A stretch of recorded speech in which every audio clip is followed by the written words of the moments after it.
dalam mana? Dalam diri kita. Ya.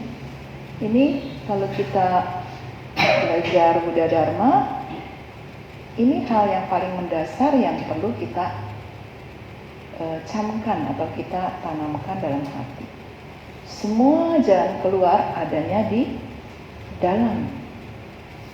Hanya kita yang bisa menyelesaikan, gitu ya. Semuanya tergantung kita. Gitu. Nah, terus kemudian ada ini, coba baca. Ya. Joy is every step. Joy apa? Kegembiraan. Ya, joy, kegembiraan. Is every step. Step dalam langkah. Ya.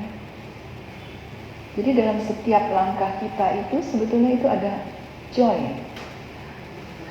Ini salah satu ekspresi beliau untuk mengatakan bahwa kebahagiaan itu ya ada di setiap saat, di setiap hal dalam kehidupan kita. Ini kata yang juga kalau kita meditasi jalan, ya. Jadi kita meditasi jalan itu kita enjoy, kita merasa happy, merasa relax. Baru kita bisa menikmati apa yang disebut meditasi jalan itu. Joy is every step. Setiap langkah satu adalah kebahagiaan. Langkah berikutnya adalah kebahagiaan. Datang dari mana kebahagiaan itu? Ya, kalau kita melakukan langkah-langkah itu dengan sadar penuh. Dengan sadar penuh. Begitu. Ya. Terus yang sana, a cloud never dies. Cloud itu awan, dies itu mati. Jadi awan itu nggak pernah mati. Apa maksudnya? Ya. Terus ada terus. Oh, awannya hilang kok ada gimana? Hah? Dari waktu itu. Cloud of happiness. Awannya memang bentuk awannya hilang. Tapi dia berkelanjutan. Dia menjadi apa? Kalau awan udah putih-putih kumpul jadi awan hitam, jadi uap air kan? Uap air turun. Hujan hilang? Tidak, dia masuk ke laut, sungai, masuk ke bumi. Dia akan putar lagi. Terus kan? Seperti itu. Jadi awan itu tidak pernah mati, tidak pernah lenyap. Begitu juga dengan kita, kehidupan juga begitu. Kita bilang kita mati, kita meninggal gitu kan. Tapi sebetulnya ya, meninggal itu kan kata yang umum. Jadi sebetulnya kita cuma berubah wujud gitu ya. Berubah dimensi, mungkin juga berubah wujud menjadi sesuatu yang tidak seperti sekarang ini gitu. Nah, ada terusnya itu siapa yang ada terus? Apakah itu yang disebut roh, jiwa? Kesadaran. Iya, kesadaran. Jadi kesadaran itu yang dari sini bukan pindah lah, artinya melanjutkan perjalanannya ke sini, ke sini, ke sini. Itu kesadaran. Kesadaran yang dari sini, dari A ke B. Kita nih manusia mati, lalu jadi apa gitu ya? Mudah-mudahan jadi manusia lagi. Harapan kita semua. Tapi kita yang ini sudah bukan kita yang sekarang. Sudah lain, ya. Karena kesadaran itu ya seperti halnya semua fenomena dalam kehidupan ini adalah tidak kekal. Semuanya berubah. Ya, tidak ada inti yang kekal. Jadi tidak ada benda padat gitu ya, semuanya tuh cair, fleksibel. Kalau ibarat benda ya, kalau ini kan padat, jadi pindahin kemana aja tetap seperti ini. Tapi kalau kesadaran tidak seperti itu, ya. Nah, itu ini satu kata-kata yang bagi murid-murid beliau itu sangat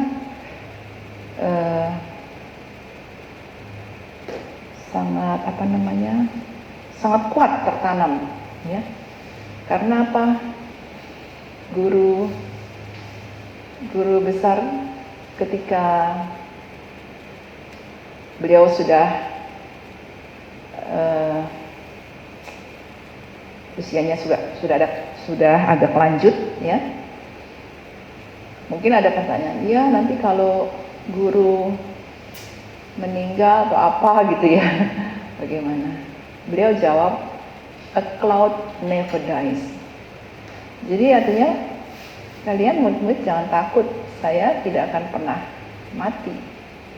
Saya akan terus hidup. Di mana beliau hidup? Di mana-mana. Di mana-mana tuh di mana? Itu di awal mungkin di pohon. Jadi beliau hidup ya dalam praktek-praktek yang kita lakukan. Kayak kita nih berlatih semua di sini ya. Nah itu beliau hidup hadir di sini, hadir dalam praktek-praktek yang kita lakukan. Itu sebetulnya kutipan yang tidak asing buat istilah Buddhis ya. Buddha sendiri, guru Buddha kan mengatakan, kalau kalian mempraktekkan Dharma maka saya ada di situ. Ya, saya bersama kalian, saya tidak pernah meninggalkan kalian. Saya parinirwana. Tapi saya tetap ada di dunia ini. Di mana? Kapan? Ya ketika kita mempraktekkan ajaran beliau, itulah Buddha hadir. Nah itu yang guru, jadi yang master, saya sebut master aja ya, master katakan seperti itu kepada murid-muridnya. Selama kalian menjalankan apa yang saya ajarkan, nah di situ saya hadir. Tapi ketika kalian tidak menjalankan apa yang saya ajarkan, ya saya tidak hadir. Tapi saya sendiri tidak lenyap, gitu kan? Ya saya akan berubah menjadi saya dengan ajaran saya ini sama seperti Buddha. Buddha ada di dalam diri kita. Ya, selama ajaran itu kita praktekkan. Ketika kita sudah tidak praktekkan ajaran Buddha, walaupun kita ya seperti saya, walaupun saya berjubah kepala botak, walaupun Anda berjubah putih, berjubah hitam, umat, artinya mengaku gitu ya sebagai umat Buddha, itu, tapi kita tidak praktek, yaitu Buddha tidak ada bersama kita. Begitu. Ya, sederhana. Jadi kalau ada orang tanya, Buddha sudah parinirwana, kalian nggak punya ini dong, nggak punya guru yang mendampingi, siapa bilang gitu ya. Selama saya tekun mempraktekkan, Buddha ada bersama saya. Buddha melindungi saya, Dharma melindungi saya. Ya? Nah itu, jadi kita melihat Buddha juga beliau sebagai satu sosok, iya betul, ya. Buddha Gautama, Buddha Sakyamuni. Beliau sosok betul karena beliau adalah manusia sejarah, ya, tercatat dalam sejarah-sejarah dunia. Ada seorang bayi yang bernama ini di kerajaan ini dan sebagainya, itu ada. Dia sosok sejarah ada. Dan beliau kemudian ya seperti kita ketahui, dari seorang pangeran meninggalkan kerajaan karena ingin mencari obat. Ya kan? Obat apa? Obat sakit perut. Lebih dari sakit perut. Obat segala macam penyakit. Obat segala penderitaan. Dan beliau meninggalkan istana. Jadi Buddha yang sadar 24 jam. Ya. Bukan part-time lagi.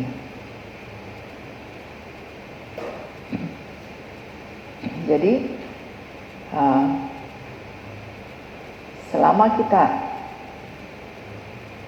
mempraktekkan ajaran Buddha, ya kita tidak usah takut. Karena Buddha, Dharma, dan Sangha ada bersama kita selalu, ya. Itu satu yang real. Nah, Buddha sebagai sosok manusia sejarah, ya tentu kita juga harus menghormati, ya. Tapi ketika kita bersujud, beri hormat kepada pratima Buddha yang ada di altar, ya. Kita menghormat Buddha historis, Buddha Gautama, tapi kita juga menghormat kepada apa?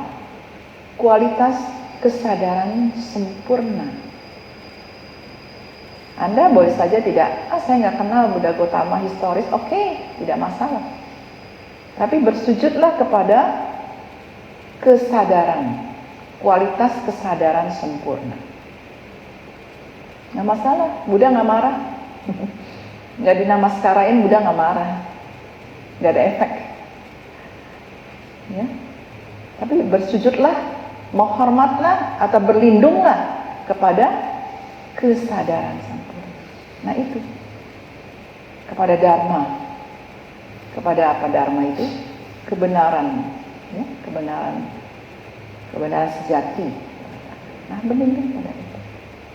Pada Sangha. Sangha itu siapa? Bukan Susing sih. Sangha itu adalah komunitas, ya. Komunitas, ya secara, jadi ada beberapa arti. Yang pertama, komunitas murid-murid Buddha, para biksu dan biksuni, itu disebut Sangha. Dan kalau kita Buddhang Saranang, Dhammang Saranang, Sanghang Saranang Gacchami itu, ya Sangha sebagai satu komunitas suci, ya, komunitas makhluk-makhluk suci yang jadi murid Buddha. Gitu. Berlindunglah kepada Sangha suci.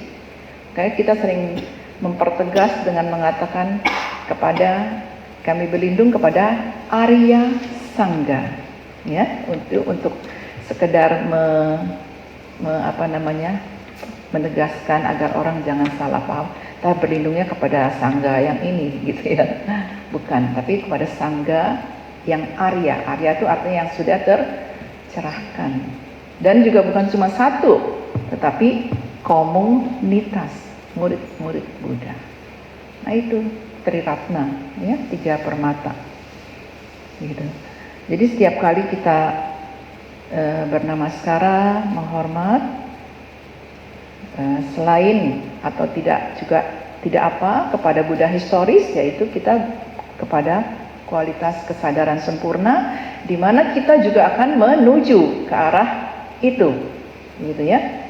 Jadi setiap kali bernamaskara adalah, ya, semoga kita bisa mencapai ke titik yang sama, kesadaran yang sempurna. Jadi sudah tidak masalah kalau orang mengatakan agama Buddha menyembah-nyembah patung, gitu ya. Itu udah nggak masalah buat kita, ya. Karena kita tahu apa yang sesungguhnya kita puja, kita hormati. Bukannya benda mati terbuat dari batu, kayu dan sebagainya, tetapi adalah satu kualitas kesadaran.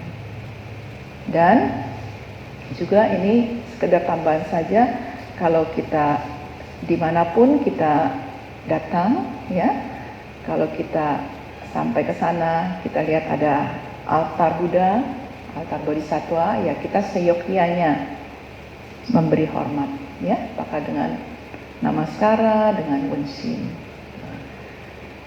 Tapi kalau kita pergi ke toko dupa itu jual rupang banyak. Ada 100, kita 100 kali begini, ya enggak. Jadi kalau rupang pratima Buddha ditempatkan di altar, nah itu adalah simbol dari guru kita. Tapi kalau ditempatkan di mana, yaitu bukan simbol dari Buddha, ya.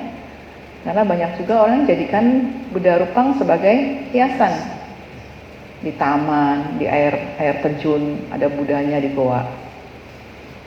Ya. Itu di barat itu begitu. Waktu itu saya pergi ke supermarket besar bagian interior. Pertama kali kaget. Di situ Buddha Rupang banyak benar. Kecil, yang besar. Nanti orang jadikan itu hiasan, gitu kan? Mau taruh di taman lah, taruh di mana. Gitu.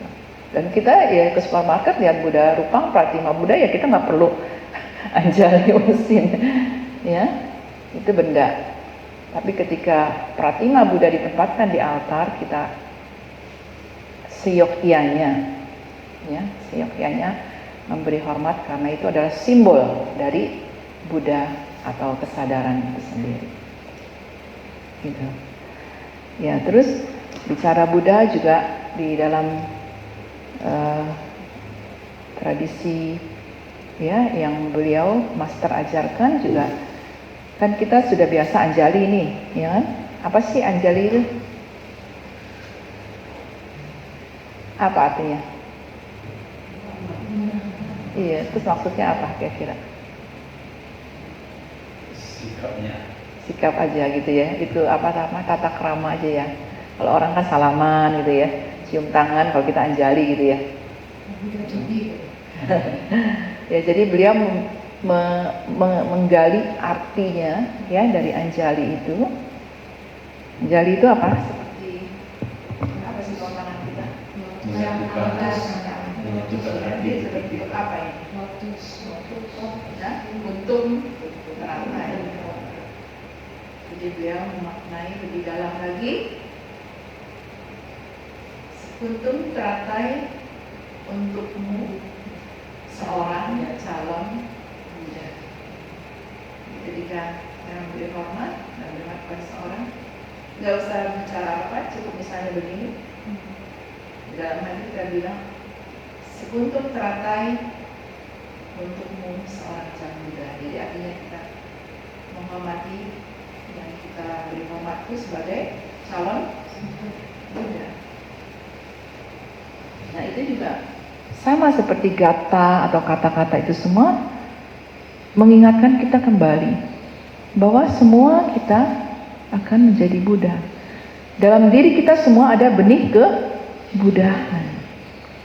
Jadi kalau kita ini calon Buddha semua, kenapa sih kita harus memperlakukan yang ini begini, yang itu begitu?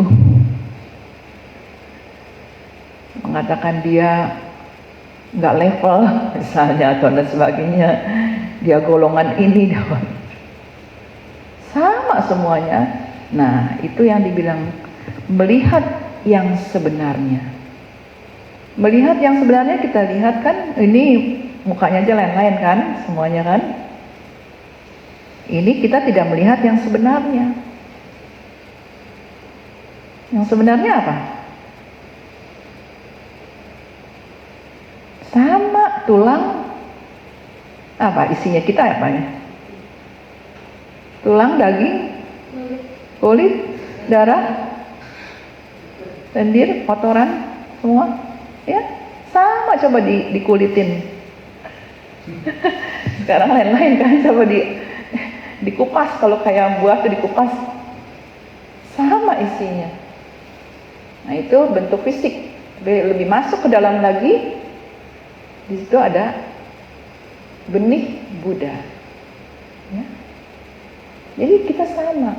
Nah, beliau juga mengajarkan jangan mengajarkan untuk kita tidak diskriminasi, gitu ya. Tidak diskriminasi. Ya karena itu sesungguhnya kita ini sama. Cuman tinggal yang mana yang jalan duluan. Maksudnya jalan menuju kebuddhaan. Ya, yang mana yang berlatih lebih jauh, lebih rajin, lebih tekun, dia akan sampai dulu. Tapi sama, kita semua akan sampai. Cuman ada yang tahun, 2 tahun, 5 tahun, 10 tahun, 100 tahun. Ya, satu kehidupan, dua kehidupan, 100.000 kehidupan dan sebagainya. Semuanya itu kembali ke latihan kita. Begitu. Ya. Jadi saya kasih cuplikan-cuplikan hal-hal yang mungkin selama ini kita juga punya pemahaman yang sedikit berbeda atau kita juga kurang paham ya. Padahal ini sangat mendasar sekali bagi kehidupan kita, bagaimana kita menjalani hidup. Nah, beliau juga katakan ketika kita hadir, sadar penuh, ya, ketika kita sadar penuh, maka kita akan bisa bersentuhan dengan keajaiban kehidupan ini, the wonders of life. Ya, keajaiban kehidupan itu apa? Kemarin saya ada sebut, Bisa bernafas. saya bernafas. Menyadari kita hidup, itu satu keajaiban. Ya. Jadi kita berpikirnya terlalu jauh, jadi dari sini ke sini kosong. Kita mikirnya ke sana, ininya kosong. Sebetulnya di sini yang ada sebenarnya. Keajaiban kita pikirnya jauh entah di mana. Padahal keajaiban itu ada dalam keseharian kita. Ketika kita bisa tersenyum, itu adalah satu keajaiban. Manalah suhu? Coba. Nggak setiap orang bisa tersenyum. Percaya tidak? Ada yang sulit sekali untuk tersenyum.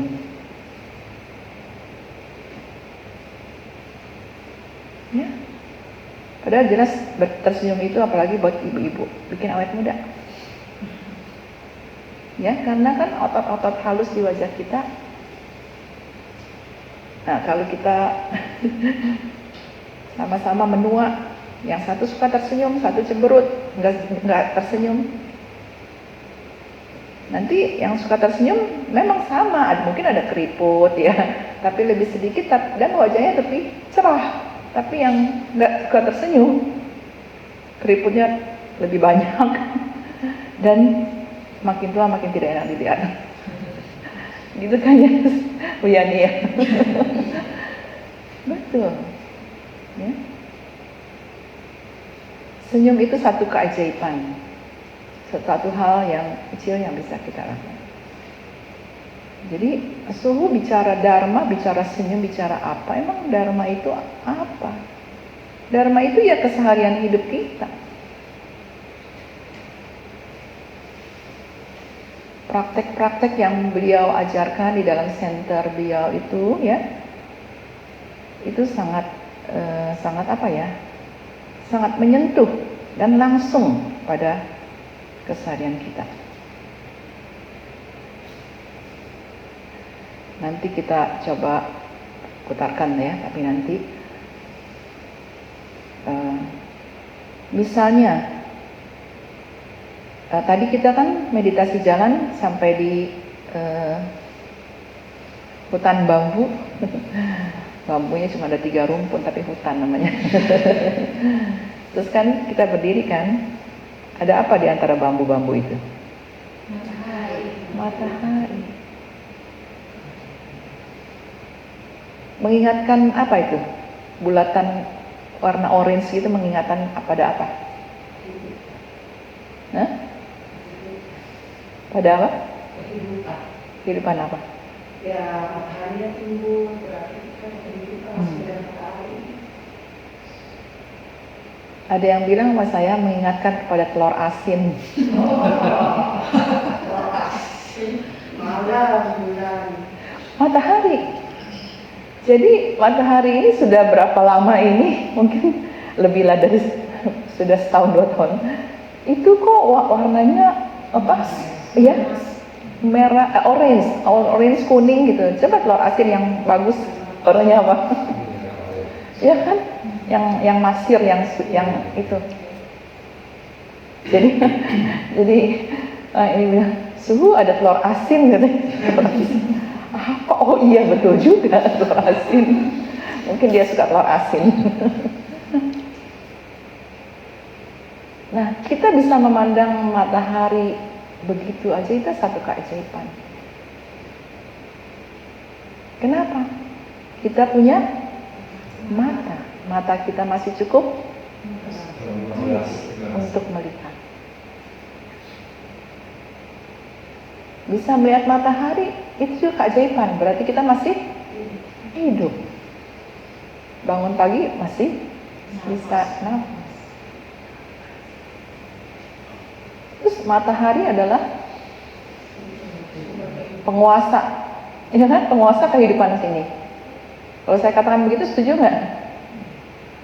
Coba nggak ada matahari, ya mati semua. Kita nggak punya panas, kita adanya di dingin sini. Matahari yang berkuasa atas kita. Saya bukan pemuja dewa matahari. Ya.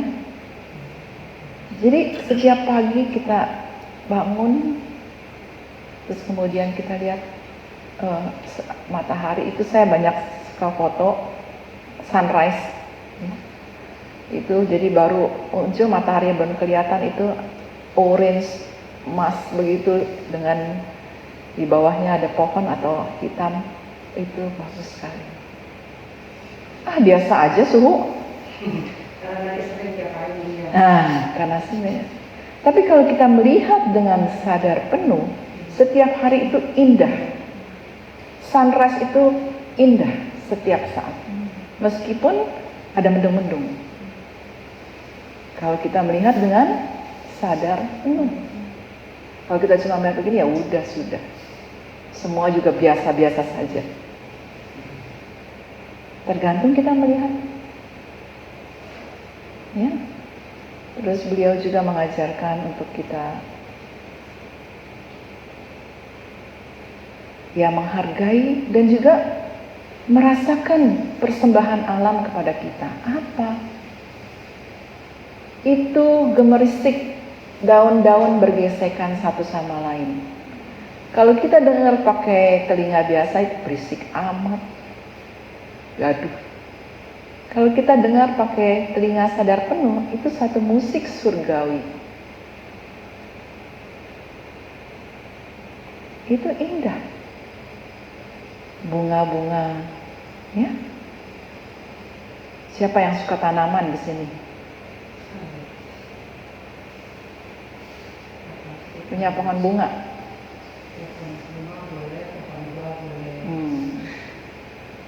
Pasti disapa kan tanamannya kan?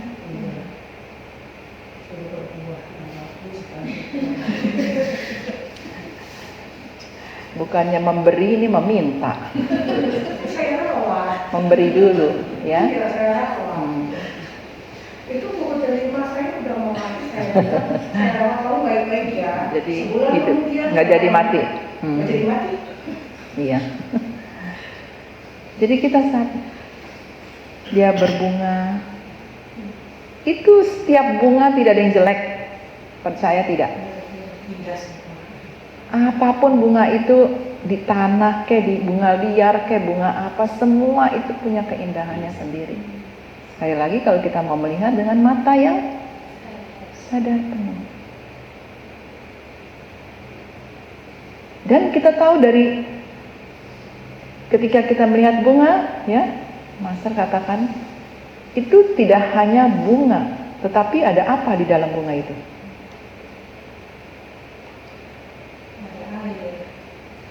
Iya. Ada apa yang menanam bunga? Ada berbagai unsur. Ada berbagai unsur. Ada matahari nggak dalam bunga? Pasti. Ya, itu. Walaupun itu tanaman dalam rumah ya. Tanaman dalam rumah juga sekali-kali perlu dibawa keluar kan? Dia perlu. Jadi dalam bunga ada matahari. Di dalam bunga ada air. Di dalam bunga ada kerja keras yang merawat. Ada kasih sayang yang merawat. ada udara, ada dukungan dari yang menikmati. Saya penikmat, bukan perawat. Setiap kali melihat bunga, pagi keluar lihat, nah di sebelah situ kan lihat ada tanaman bunga, nah, lagi nggak berbunga sayang. Jadi apa yang kita lakukan? Kita ucapkan terima kasih, ya, terima kasih atas persembahan keindahan yang sudah kamu berikan. Coba lihat bunga, senang tidak? Senang kan? Nggak mungkin kita lihat bunga sebel gitu kan? Nah itu saja rasa senang, walaupun itu cuma sesaat, itu udah satu kontribusi dari bunga itu kepada kita. Belum ntar orang lihat, bunganya, suhu bunganya cantik amat ya. Ya, ini keajaiban kehidupan. Bagaimana kita menyentuh hal-hal yang sangat dekat dengan kita dan real. Bisa nggak bunga tanaman hidup tanpa matahari? Nggak bisa. Tanpa air bisa nggak? Nggak bisa juga. Tanpa kita rawat bisa nggak? Ya mungkin bisa. Banyak bunga liar ya, nggak dirawat. Tapi pasti ada faktor-faktor yang membuat dia bisa tumbuh, kembang, dan sebagainya.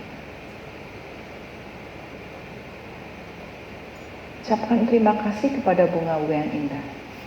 Dan kalau di rumah ada altar, bunga-bunga itu kita petik, persembahkan ke. Jadi saya dalam istilah Buddhis kan siklus kehidupan itu tidak hanya dari makhluk hidup, ya kan? Dari pohon itu memang kita tidak bilang makhluk hidup, tapi dia adalah bukan makhluk hidup, tapi sesuatu yang hidup karena tumbuh berkembang, ya. Dia mengandung banyak hal, mineral dan sebagainya. Jadi ketika kita potong semena-mena misalnya pohon buah biasanya gitu ya, dia marah kan, nggak mau berbuah. Itu sering terjadi. Ya. Jadi kita bilang sama pohon itu, saya bantu kamu ya untuk mempersembahkan keindahanmu kepada Buddha. Kita petik, persembahkan.